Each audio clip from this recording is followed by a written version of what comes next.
Welcome back to my YouTube channel गिजी spot. उम्मीद करता हूं कि आप सब ठीक होंगे। आज की इस वीडियो में हम बात करेंगे tax exemption for freelancer, tax exemption for IT companies, tax exemption for software house, tax exemption for export of IT services या फिर टैक्स एग्जम्पशन सर्विसेज के बारे में जो अपनी सर्विसेज दे रहे हैं एज ए वेबसाइट डेवलपर या सॉफ्टवेयर डेवलपर। आईटी की जो सर्विसेज एक्सपोर्ट कर रहे हैं, एक्सपोर्ट ऑफ सर्विसेज जो हैं आईटी की, उनके बारे में बात करेंगे। उनकी इनकम के ऊपर जो टैक्स होता है उससे हम किस तरह बच सकते हैं, उस इनकम के ऊपर जितना भी टैक्स लगता है उसको हम किस तरह ख़त्म करवा सकते हैं, किस तरह हम उस टैक्स से एग्जम्पशन ले सकते हैं। लास्ट वीडियो में हमने इस चीज़ को डिस्कस किया था जिसमें मैंने आपको ये ऑर्डर भी चेक करवाया था जो कमिश्नर की तरफ से इशू होता है टैक्स पेयर को, जिसमें टैक्स एग्जम्पशन के बारे में बताया जाता है कि उस टैक्स पेयर को एग्जम्पशन जो है टैक्स से वो दे दी गई है। इस ड्राफ्ट को हमने डिस्कस किया था। इस पूरे के पूरे ऑर्डर को हमने लास्ट वीडियो में डिस्कस किया था। इसमें ये जो सेक्शंस हैं 159 154 है, इसके बारे में किया था। और ये मैंने ऑर्डर आपको सारा पढ़ के भी बताया था। इसमें सारी डिटेल्स जितनी भी हैं वो भी हमने डिस्कस की थी। ये ऑर्डर के बारे में जितनी भी चीज़ें थी वो हमने डिस्कस की थी। इसके सेक्शंस मैंने आपको सारे पढ़ के बताए थे। और ये जो आईटी सर्विसेज होती हैं, आईटी इनेबल सर्विसेज कौन कौन सी होती हैं, वो भी सारी मैंने चीज़ें आपको लास्ट वीडियो में बताई थी। हमने डिटेल से सारी चीज़ें डिस्कस की थी। अगर आपने वो वीडियो नहीं देखी तो वो यूट्यूब चैनल पे अपलोड हो चुकी है। आप सबसे पहले उस वीडियो को देख लें ताकि आपको इस वीडियो की अच्छी तरह समझ आए। तो लास्ट वीडियो में हमने कंसेप्चुअल जो चीज़ें हैं, थ्योरी से रिलेटेड चीज़ें हैं, वो सारी हमने डिस्कस कर ली थी। आज की इस वीडियो में हम एक ड्राफ्ट तैयार करेंगे, हम एक एप्लीकेशन तैयार करेंगे कि हम किस तरह टैक्स एग्जम्पशन सर्टिफिकेट के लिए अप्लाई करते हैं। आईटी इनकम के ऊपर जो टैक्स लगता है उससे अगर आपने एग्जम्पशन लेनी है, उससे क्रेडिट लेना है, तो उसके लिए जो आप एक एप्लीकेशन तैयार करते हैं वो किस तरह तैयार करते हैं वो हम आज की वीडियो में तैयार करना सीखेंगे। उसके साथ चीज़ें कौन कौन सी अटैच करनी है वो हम देखेंगे, सारी चीज़ें डिस्कस करेंगे। तो स्टार्ट करते हैं, चलते हैं एमएस वर्ड पे, उसको मैं ओपन कर लेता हूँ और वहाँ पे हम एप्लीकेशन तैयार करना। टैक्स की जो एग्जम्पशन सर्टिफिकेट के लिए आपने अप्लाई करना है वो आपने कमिश्नर को अप्लाई करना होता है। तो हम एप्लीकेशन जो है वो कमिश्नर को ही लिखेंगे। तो सबसे पहले एप्लीकेशन जब आपने तैयार करनी है तो उसके लिए आपने ये चीज़ें कैसे लिखनी है वो मैं आपको ये सारी चीज़ें आप रेडी करके बताऊंगा। ड्राफ्ट पूरा हम कंप्लीट करेंगे। तो स्टार्ट करते हैं। सबसे पहले आप लिख लेंगे द कमिश्नर,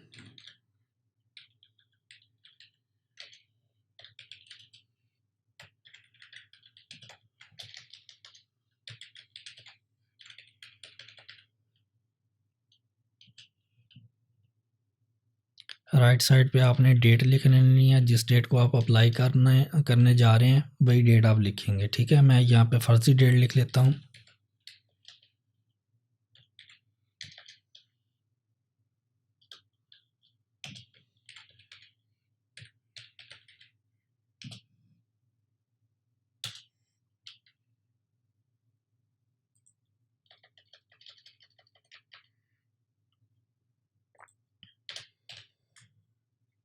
आपकी जो भी डेट होगी करंट, जिस डेट को आप अप्लाई करने जा रहे हैं आप वही डेट लिखेंगे।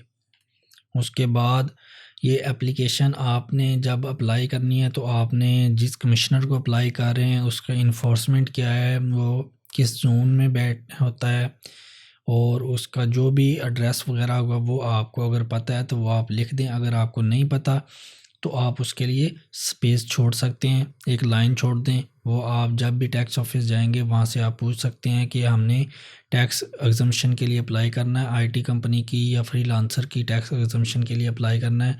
तो जो कमिश्नर इसको डील कर रहा है वो कौन है, उसका नेम क्या है, वो किस ऑफिस में बैठता है, उसके बारे में आप जो भी इंफॉर्मेशन लेंगे वो आप वहाँ पे लिख लें। अगर आपको ऑलरेडी पता है तो आप लिख सकते हैं। मैं फ़र्ज़ी यहाँ पे लिख देता हूँ।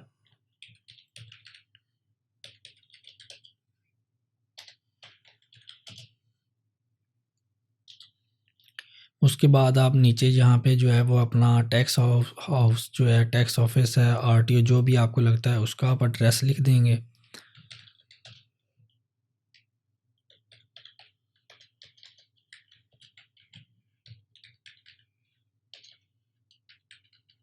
ठीक है, और साथ सिटी भी आप मेंशन कर देंगे, जो भी आपका होगा वो आप मेंशन कर देंगे। ठीक है, उसके बाद नीचे आपने लिखना है सब्जेक्ट।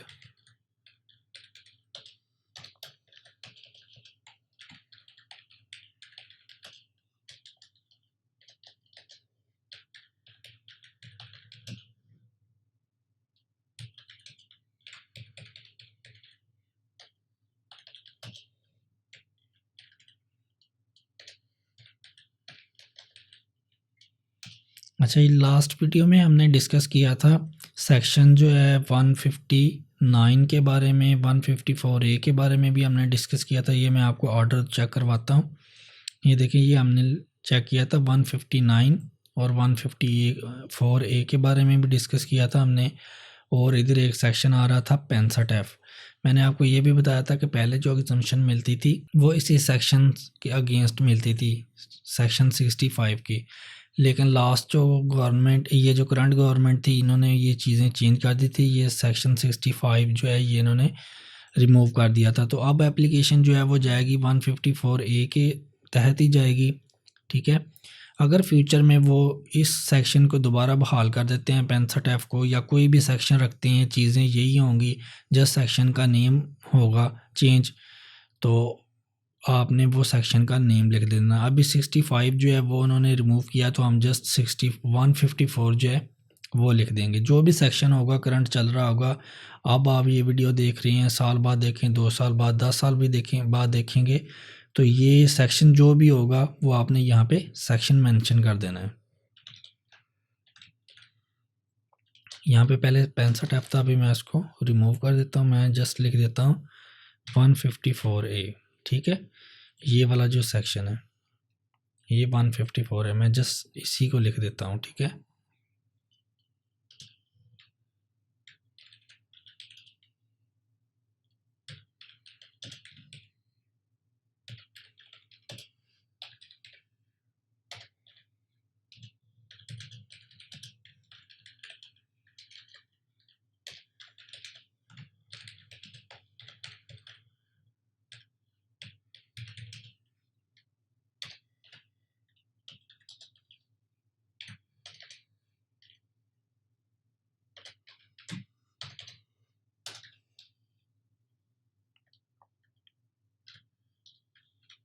इसकी अभी हम थोड़ी सी फॉर्मेटिंग कर लेते हैं।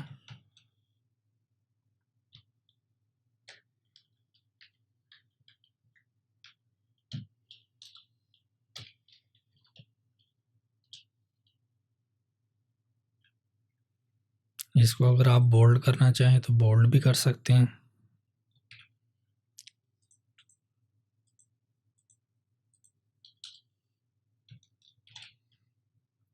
ठीक है, नीचे यहाँ पे हम अपनी एप्लीकेशन लिख देंगे।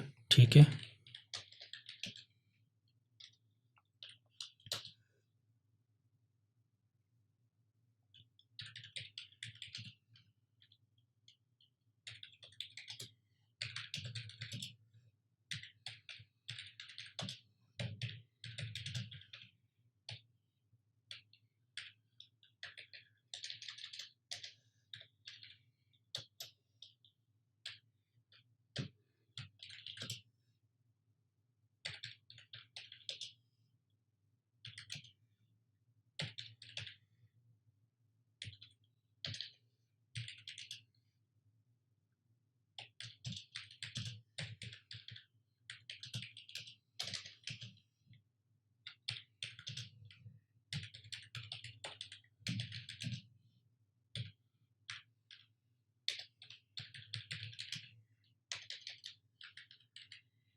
अच्छा, यहाँ पे मैंने लिखा है the entity is engaged in the export of IT services. अगर आप कंपनी है, आपका बिज़नेस है, कंपनी आपने रजिस्टर करवाई हुई है, तो तब आप यहाँ पे एंटिटी लिख लें। अगर आप एज अ फ्रीलांसर काम कर रहे हैं, कोई भी आपके नाम पे बिज़नेस वगैरह कंपनी का रजिस्टर नहीं है, तो आप यहाँ पे फिर लिख सकते हैं tax payer. The tax payer is engaged in the export of IT services. आप इस तरह भी लिख सकते हैं इसको, ठीक है।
ये हमने चीज़ें लिख दी हैं, थोड़ी सी चीज़ें मेंशन कर दी हैं।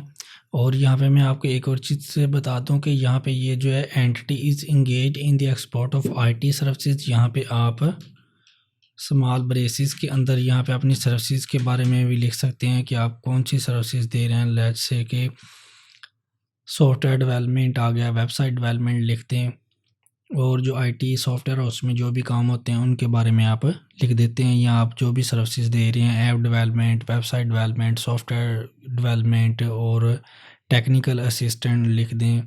और उसके अलावा जो भी होता है ई कामर्स सॉल्यूशंस लिखते हैं, ई कामर्स वेबसाइट्स के बारे में लिखते हैं। जो भी आप सर्विसेज दे रहे हैं वो आप यहाँ पे स्मॉल ब्रेसिस में लिख सकते हैं, ठीक है। तो अभी हम यहाँ पे थोड़ी सी चीज़ें मेंशन करेंगे कि जो जो चीज़ें आपने इस एप्लीकेशन के साथ अटैच करनी है उसके बारे में हम लिखेंगे।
अच्छा, यहाँ पे मैं एक और चीज़ मेंशन कर दूँ। ये पहले नंबर पे मैंने ये जो लिखा है PRA registration certificate Punjab revenue authority, ठीक है।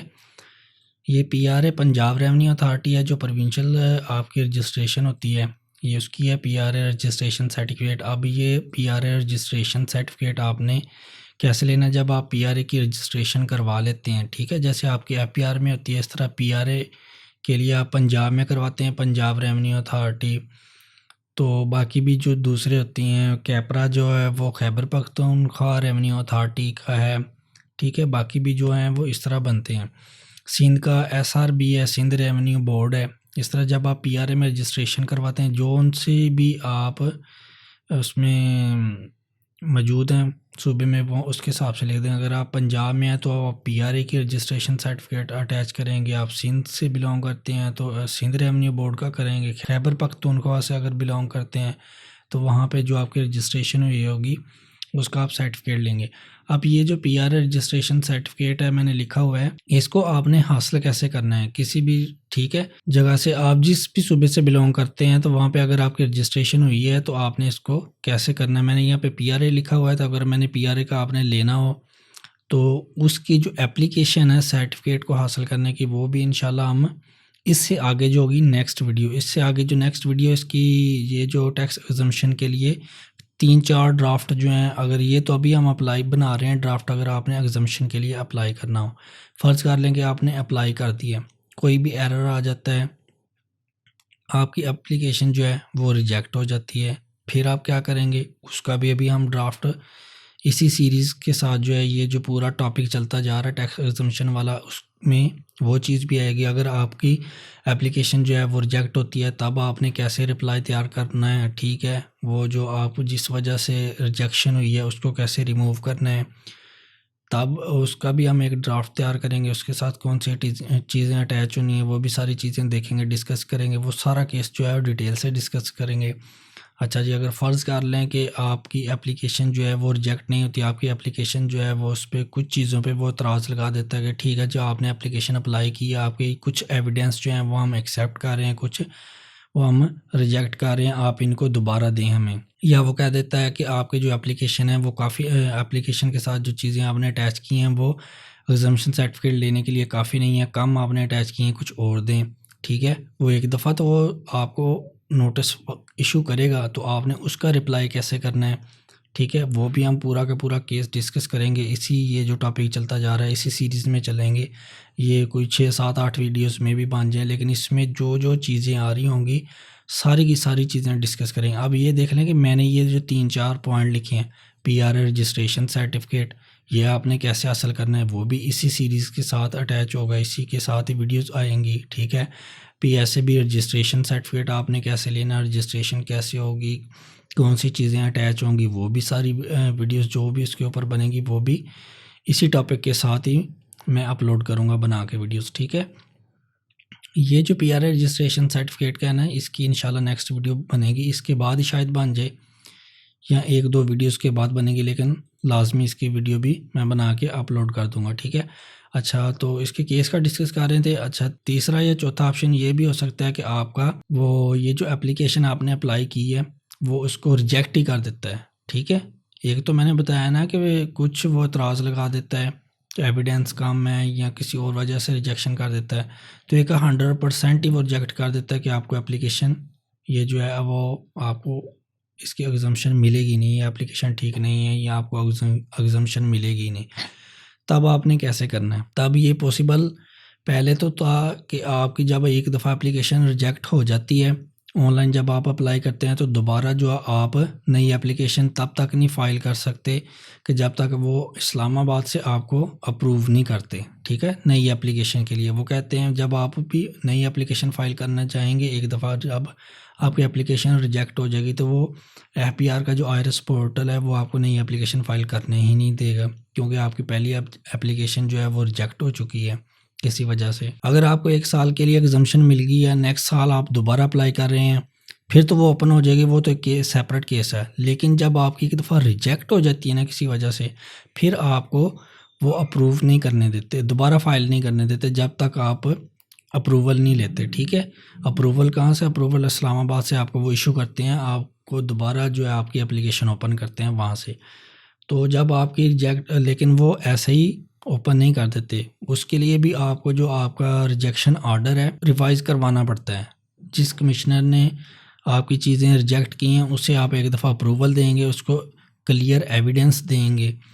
फ़र्ज़ कर लें कि आपकी एप्लीकेशन जो है वो नहीं बनती थी, आप जो है ना क्राइटेरिया पूरा मीट नहीं करते थे, बस आपने ना ऐसी एप्लीकेशन बना दी कि और सारी चीज़ें अटैच करके ऑनलाइन फ़ाइल कर दी कि अगर मिल गई ठीक है, अगर ना मिली तब भी ठीक है, तो आपकी एप्लीकेशन जो है वो रिजेक्ट हो जाती है, ठीक है।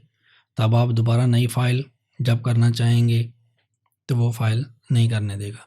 अगर फ़र्ज़ कर लें कि आपका सारी चीज़ें ओरिजिनल थी, कुछ आपसे मिस्टेक्स हो जाती हैं, आप फ़ाइल कर देते हैं, आपसे जो मिस्टेक हुई है उनकी बेस पे आपकी एप्लीकेशन रिजेक्ट हो जाती है, लेकिन आप ये जो टैक्स एग्जम्पशन है इसके लिए वैलिड हैं, ठीक है। तब इस सूरत में अगर आपकी एप्लीकेशन रिजेक्ट हो जाती है तो तब आपको जो रिजेक्शन ऑर्डर आपको मिलेगा कमिश्नर की तरफ से, उसको आपको रिवाइज़ करवाना पड़ेगा। वो कैसे रिवाइज़ होगा और वो ऑर्डर जो रिजेक्शन ऑर्डर होता है कैसा होता है ओरिजिनल लाइफ में जब टैक्स पेयर को इशू होता है, वो भी मैं आपको दिखाऊंगा। ओरिजिनल ऑर्डर दिखाऊंगा कि जो रिजेक्ट हुआ है, ठीक है, और वो उसमें क्या क्या चीज़ें लिखी होती हैं, किस बेस पर उसका रिजेक्ट हुआ है, वो सारी चीज़ें भी मैं आपको दिखाऊंगा। उसकी एप्लीकेशंस कैसे तैयार करनी है, आपने अपने ऑर्डर्स को रिवाइज़ कैसे करवाना है, फिर उसके बाद आपकी एप्लीकेशन दोबारा आपने अपनी एप्लीकेशन जो है इस्लामाबाद से कैसे अप्रूव करवानी है ताकि आप दोबारा नई एप्लीकेशन फ्रेश एप्लीकेशन जो है वो फ़ाइल कर सकें। वो सारा का सारा प्रोसीजर जो है वो हम डिस्कस करेंगे बाद में।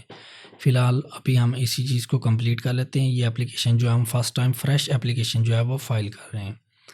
ये चीज़ें मैंने आपको बता दी हैं। इनकम टैक्स रिटर्न आप फाइल करेंगे पूरे साल की, वो साथ आपने अटैच करनी है। जिस साल के लिए आप एग्जम्पशन अप्लाई कर रहे हैं वो आपकी रिटर्न यहाँ पे अटैच होगी। बैंक स्टेटमेंट जो है वो आपने बैंक से ले लेनी है। बैंक स्टेटमेंट आपने वो लेनी है कि जिसमें आपकी रेमिटेंस रेमिटेंस कह रहा हूँ वो आपकी इनकम आ रही होगी। आईटी सर्विसेज जो आप दे रहे होंगे, एक्सपोर्ट कर रहे होंगे फॉरेन कंट्री में, वहाँ से आपको जो इसके अगेंस्ट इनकम आ रही होगी जिस बैंक में, उस बैंक की स्टेटमेंट आप साथ अटैच करेंगे। अगर आपकी इनकम एक से ज़्यादा बैंक अकाउंट्स में आ रही है, 2 में आ रही है, 3 में आ रही है, जितने भी बैंक अकाउंट्स में जो है आ रही है तो आप उनको सभी को साथ अटैच करेंगे।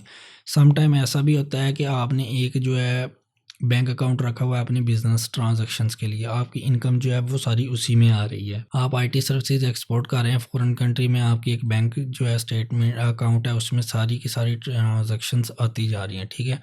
लेकिन कुछ ट्रांजैक्शंस ऐसी हो गई हैं वो ट्रांजैक्शन किसी और बैंक में कर ली हैं, ठीक है। एक बैंक है आपका जिसमें सारी की सारी ट्रांजैक्शंस आती जा रही हैं, कुछ 2-3 ट्रांजैक्शन ऐसी हैं जो आपको किसी भी वजह से किसी और बैंक में करनी पड़ गई हैं। तो इस सूरत में आप वो दूसरा जो बैंक होगा उसकी भी बैंक स्टेटमेंट साथ देंगे। आप उस बैंक की स्टेटमेंट पूरी साथ अटैच ना करें। बैंक स्टेटमेंट आप अपने बैंक से ले लें, फर्ज कर लें कि वो 50 पेजेस पे है, ठीक है। पूरी की पूरी बैंक स्टेटमेंट 20 पेजेस पे है, 30 पेजेस पे है, तो उस पूरी की पूरी बैंक स्टेटमेंट में से वो 2-3 पेजेस निकालें जिसके ऊपर वो ट्रांजैक्शंस आ रही हैं, ठीक है। अगर जिस बैंक अकाउंट में आपकी ये आ रही है जो आपका बिजनेस का बैंक अकाउंट, अगर आप वो भी पूरी की पूरी बैंक स्टेटमेंट साथ नहीं देना चाहते हैं तब भी कोई इशू नहीं है। आप वो पेजेस निकालें जिनके ऊपर वो ट्रांजैक्शंस आ रही हैं जो इनकम आपको बाहर से आई है, और एक जो फर्स्ट पेज होता है बैंक स्टेटमेंट का वो निकालें जिसके ऊपर आपके बैंक अकाउंट से रिलेटेड सारी डिटेल्स आ रही होती हैं। बैंक अकाउंट का नेम, उसका एड्रेस, ब्रांच कौन सी है, अकाउंट नंबर कौन सा है, वो पहले पेज पे जो आ रही होती हैं वो पेज साथ अटैच कर दें, और बाकी जो भी पेजेस आ रहे होंगे जिनके ऊपर आपकी इनकम की ट्रांजैक्शंस आ रही होंगी वो साथ अटैच कर दें। अगर आप पूरी की पूरी बैंक स्टेटमेंट नहीं अटैच करना चाहते तब भी कोई इशू नहीं है। उसके बाद हम लिखेंगे यहाँ पे, ये आपने लिखा पीआर रजिस्ट्रेशन सर्टिफिकेट। तो आपकी अगर पीआरए में रजिस्ट्रेशन हुई है तो आप उसकी जो रिटर्न वगैरह हैं वो भी आप अटैच करेंगे। अगर आपकी एसआरबी में हुई है या कैपरा में हुई है, जहाँ पे भी हुई है रजिस्ट्रेशन, उसकी आपने जो मंथली रिटर्न फाइल की हैं वो आप अटैच करेंगे।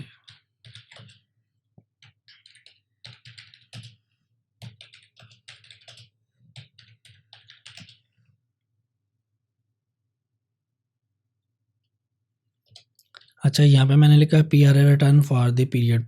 इसमें यह है कि अगर आपकी जो कंपनी है या आप काम कर रहे हैं या आपकी रिटर्न जो हैं वो साल पूरे की आपने फ़ाइल की हैं तो आप पूरे साल की लिख दें। अगर आपके पास पूरे साल की नहीं है, 1 माह की है, 2 माह की, 3 माह की, 6 माह की, जितनी भी माह की आपके पास हैं जो आपने फ़ाइल की हुई हैं वो आप उनको निकालें और साथ अटैच कर दें। ज़रूरी नहीं है कि अब आपने एप्लीकेशन जो है रेडी कर रही है, एग्जम्पशन आप पूरे साल के लिए अप्लाई कर रहे हैं तो आपके पास पूरे साल की रिटर्न होगी तभी आप अप्लाई कर सकते हैं, ऐसा नहीं है।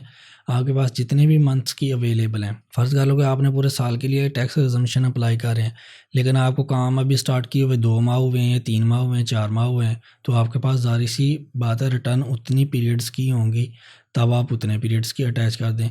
सम टाइम ऐसा भी होता है कि आपने जस्ट अपनी एफबीआर में रजिस्ट्रेशन करवाई होती है, इनकम टैक्स रिटर्न आपने एफबीआर की करवाई होती है, और पंजाब रेवेन्यू अथॉरिटी या कैपरा की या एसआरबी की कहीं पे भी आपकी रजिस्ट्रेशन जो है वो नहीं होती, तब आपके पास कोई रिटर्न नहीं होगी, तब आप ना अटैच करें।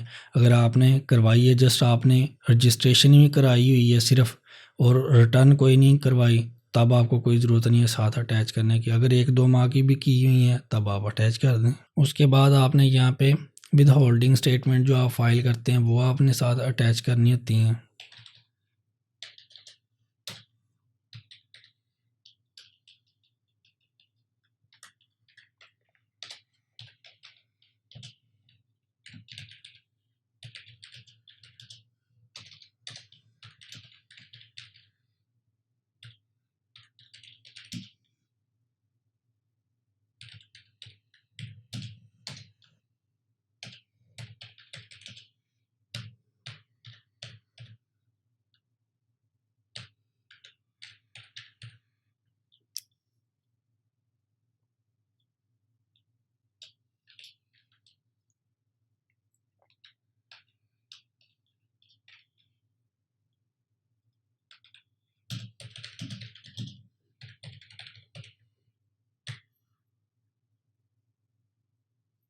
ये चीज़ें अच्छा, ये चीज़ें हमने अटैच कर दी हैं। उसके साथ जो है एक्स्ट्रा चीज़ें भी हैं वो आपने अटैच करनी होती हैं, वो आपने साथ लिखनी भी हैं। वो मैं अभी आपको बता देता हूँ कि आपने यहाँ पे लिख के बता देता हूँ साथ कौन सी चीज़ें आपने फर्दर अटैच करनी है। इसके बाद आपने यहाँ पे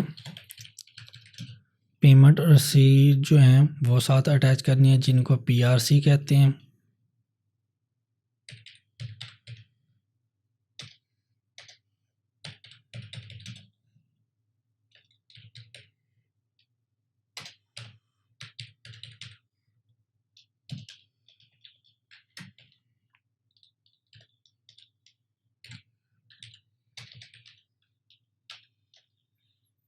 अच्छा, ये जो पेमेंट रिसीव्ड इनवाइसेस हैं ये आप कहाँ से लेंगे? जिस बैंक में आपकी इनकम आ रही होगी फ़ौरन से, आप जो ये जो सर्विसेज दे रहे हैं IT की, फ़ौरन किसी भी कंट्री में एक्सपोर्ट कर रहे हैं सर्विसेज को, तो जिस बैंक अकाउंट में आपकी ये इनकम आ रही होगी उसी बैंक में आप जाएंगे।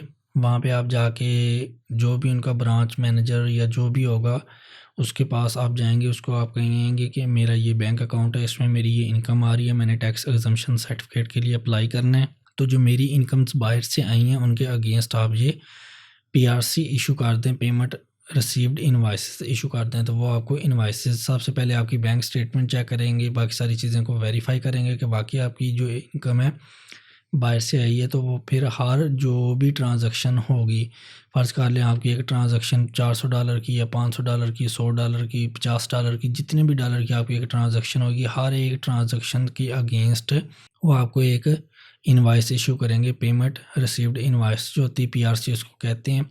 उसके ऊपर जो है उस बैंक की स्टैम्प वगैरह भी लगी होगी। तो जितनी भी ट्रांजैक्शंस आपकी हुई होंगी पूरे साल में, तो वो उसके आपको PRC कर देंगे, या वो इकट्ठी जो है ट्रांजैक्शन 10-12 ट्रांजैक्शन, 50 ट्रांजैक्शन, 100 ट्रांजैक्शन का इकट्ठा एक PRC बना देंगे। वो जिस तरह भी उनके लिए ईजी होगा वो बना के उसके ऊपर स्टैम्प वगैरह लगा देते हैं। तो वो आपने यहाँ पे इसके साथ अटैच करनी है। उसके बाद आपने अटैच करना है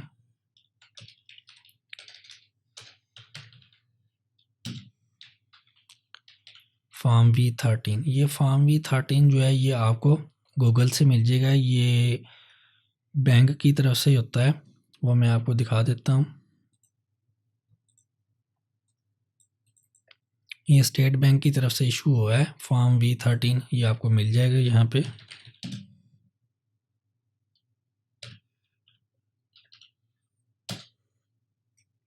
ये देखें V13, ठीक है, ये स्टेट बैंक की तरफ से इशू हुआ है।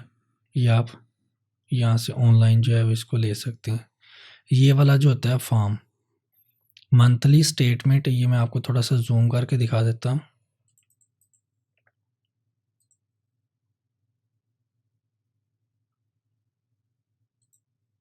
ये देखें, ये लिखा है ना V13, ये फॉर्म V13 है। इसमें ये देख लें monthly statement of export of software, name and address of software exporter, ठीक है, ये आपका होगा। उसमें ये सारी डिटेल जितनी भी ये चीज़ें लिखी हुई हैं ये आपने फिल करनी होती हैं। इनका टोटल वगैरह आके यहाँ पे स्टैम्प वगैरह लगती हैं, ठीक है। ये नीचे देखें स्टैम्प भी authorise signature of the software exporter और हिज बैंकर, ठीक है। ये आपने यहाँ पे स्टैम्प जो भी अवेलेबल होगी वो आपने लगानी है। यहाँ पे ये लिखा हुआ है checked and verified by authorise dealer. ये सारी चीज़ें आपने जब इसके ऊपर चीज़ें फिल कर लेंगे तो ये बैंक आपको इसके ऊपर भी स्टैम्प वगैरह सारी चीज़ें लगा के दे देगा। तो ये भी साथ आपने अटैच करना है। ये फॉर्म V13 मैंने आपको बता दिया कि आपने कैसे निकालना है। जस्ट आपने गूगल पे आना है, फॉर्म V13 लिखेंगे तो ये स्टेट बैंक ऑफ पाकिस्तान की जो वेबसाइट है यहाँ से भी आपको मिल जाएगा, ठीक है। वैसे भी आप लिखेंगे ये पहले, ये दूसरे नंबर पे आपके ओपन हो जाएगा। तो ये आप यहाँ से इसको डाउनलोड कर लें जस्ट, और इसके प्रिंट निकाल लें, इसके ऊपर डिटेल्स वगैरह फिल करें तो ये सारी चीज़ें हो जाएंगी। अगर ये PDF फॉर्म में है, अगर आपने इसको क्या कहते हैं इसमें चीज़ें एडिट करनी है, आप कहते हैं कि ये प्रिंट आपने निकाली है, इसको हैंड से इसके ऊपर चीज़ें आप फिल ना करें, तो फिर आप ये वाला जितना भी फॉर्म है इसको आप कॉपी करें इस तरह टेक्स्ट को, इसको आप जाके पेस्ट कर दें वर्ड के ऊपर, तो इसको आप एडिट कर देते हैं। तो यहाँ आप इसको 5-10 मिनट लगा के ये सारा इस तरह का ड्राफ्ट आप वर्ड के ऊपर भी बना सकते हैं। अगर आप इस तरह भी नहीं करना चाहते तो आप इसी फाइल को ऑनलाइन PDF टू इसकी वर्ड में कन्वर्ट कर सकते हैं। जस्ट आपने इधर आके ओपन लिखना है PDF टू, ये देखें PDF टू वर्ड कन्वर्टर। ये देखें यहाँ पे काफ़ी ज़्यादा फाइल्स आ जाएंगी। ये देखें फ्री में फाइल्स आ रही हैं ना, और वेबसाइट्स आ रही हैं। इनके ऊपर आप आएँ, यहाँ पे वो जो है डाउनलोड किया हुआ है इसके ऊपर आप जा आके ड्रॉप करें, ये चूज़ फाइल करें, ये कितनी वेबसाइट्स आ रही हैं। तो जो भी फाइल कन्वर्ट होगी वो MS वर्ड में आ जाएगी, तो उसके ऊपर आप चीज़ें एडिट कर सकते हैं। सारी इन्फॉर्मेशन आप डिटेल फिल करके उसका फिर प्रिंट ले लें, वो आपकी मर्ज़ी, आप जिस तरह मर्ज़ी इसको कंप्लीट कर लें।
ये एप्लीकेशन जो है वो मैंने कंप्लीट कर दी है। ये रिगार्ड्स के नीचे बाद आप टैक्स पेयर का नाम, उसका एंटीन वगैरह जो भी है वो साथ आप यहाँ पे लिख सकते हैं।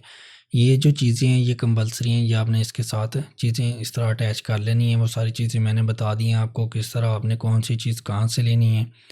बाकी ये जो सर्टिफिकेट है पहले वाले 2 जो हैं ये कैसे लेने हैं, इसके ऊपर भी मैं इंशाल्लाह कंप्लीट डिटेल वीडियो बना के वो अपलोड कर दूँगा, वहाँ से आपको ये चीज़ें पता चल जाएंगी। ये चीज़ें जो है bank statement, income tax return और ये जो टैक्स स्टेटमेंट्स हैं ये आपको FBR के पोर्टल से मिल जाएंगी। ये पेमेंट रिसीव्ड इनवॉइसेस ये आपको बैंक से मिल जाएंगी। ये फॉर्म मैंने आपको बता दिया है कि आपने कहाँ से डाउनलोड करना है, चीज़ें कैसे उसमें एडिट करनी है, ये सारी चीज़ें मैंने आपको बता दी हैं डिटेल से। ये एप्लीकेशन तैयार करनी भी मैंने बता दी है।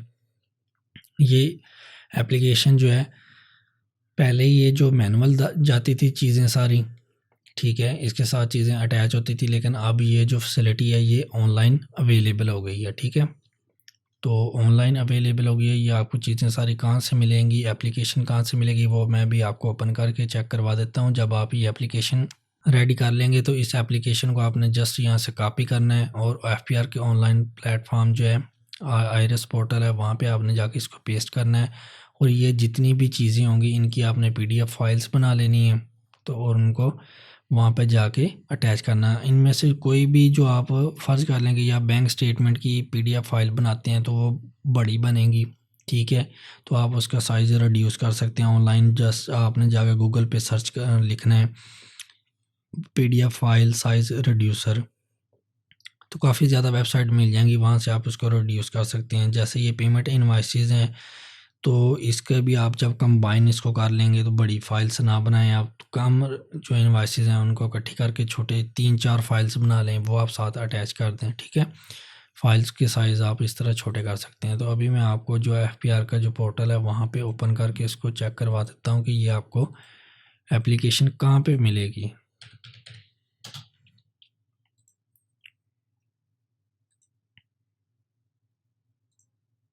अच्छा, जब भी आपने एप्लीकेशन फ़ाइल करनी है तो जब आप इसको लॉगिन कर लेंगे तो यहाँ पे आपने ये जो एप्लीकेशन का टैब है इसमें आ जाना है।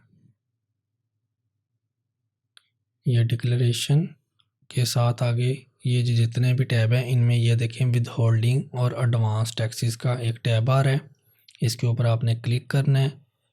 तो ये नीचे आ रही हैं इधर एप्लीकेशंस, ठीक है, इसमें आपने चेक करना है 154 159 की एप्लीकेशन। ये देखें फर्स्ट मैंने ओपन किया है, इसमें आपको कहीं पे भी नज़र नहीं आ रही। ठीक है, उसके बाद नेक्स्ट के ऊपर करें, यहाँ पे भी 159 की तो आ रही हैं लेकिन उसके साथ दूसरी एप्लीकेशंस हैं। ठीक है, ये जो है 159 153 की जो एग्जम्पशन आपको मिलती है इसके बारे में हम डिटेल से डिस्कस करेंगे, इसका केस भी रेडी करेंगे, इसकी एप्लीकेशंस भी रेडी करेंगे।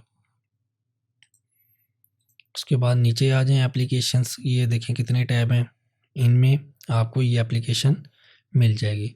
अब यहाँ पे मैंने चेक किया ये एप्लीकेशंस, इसमें आ जाएं, ये देखें 154 और 159 ए विद होल्डिंग ऑन एक्सपोर्ट लिखा हुआ है ना, 159 154 विद होल्डिंग ऑन एक्सपोर्ट। इसके ऊपर जब आप क्लिक करेंगे और यहाँ पे आपने टैक्स पेयर को सिलेक्ट करना है, कंटिन्यू पे करना है, ये एप्लीकेशन आपकी ओपन हो जाएगी। ये देखिए 159 154 application for reduce rate of with holding on export. ठीक है, ये वाली एप्लीकेशन है। तो ये आपने यहाँ से इसको आप कर सकते हैं, जस्ट आपने जाना है विद होल्डिंग एडवांस टैक्सेस में, एप्लीकेशंस में, यहाँ पे आपको ये एप्लीकेशन नज़र आ जाएगी, यहाँ से आप इस एप्लीकेशन को एक्सेस कर सकते हैं। ये सारा केस जो है मैंने आपको रेडी करना बता दिया कि ये सारी चीज़ें आपने कैसे करनी है। ये एप्लीकेशन भी मैंने आपको बता दी है। जब ये आप उस एप्लीकेशन को ओपन कर लेंगे तो उसको फिल करेंगे, अभी वो यहाँ पे ड्राफ्ट में चली होगी, यहाँ पे मैं आपको चेक करवाता हूँ। ये देखें ये एप्लीकेशन आ गई है, इसको मैं कर लेता हूँ ओपन।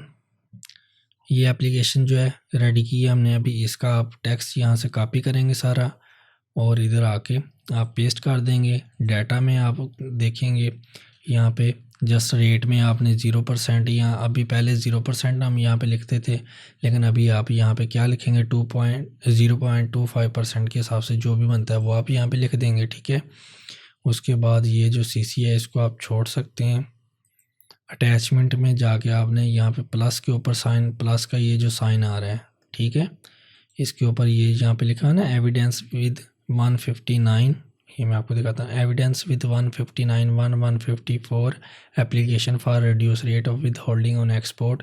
इसके ऊपर प्लस के ऊपर क्लिक करेंगे, यहाँ पे आप प्लस के ऊपर दोबारा क्लिक करेंगे तो आपकी जो भी फाइल्स पड़ी होंगी वो आप साथ अटैच, यहाँ पे PDF फाइल्स आपने अटैच करनी है। ठीक है, उसके बाद आप इसको सबमिट कर देंगे। ठीक है, जब आप सबमिट कर देंगे तो इस एप्लीकेशन को आपने 1-2 दिन बाद चेक करते रहना है।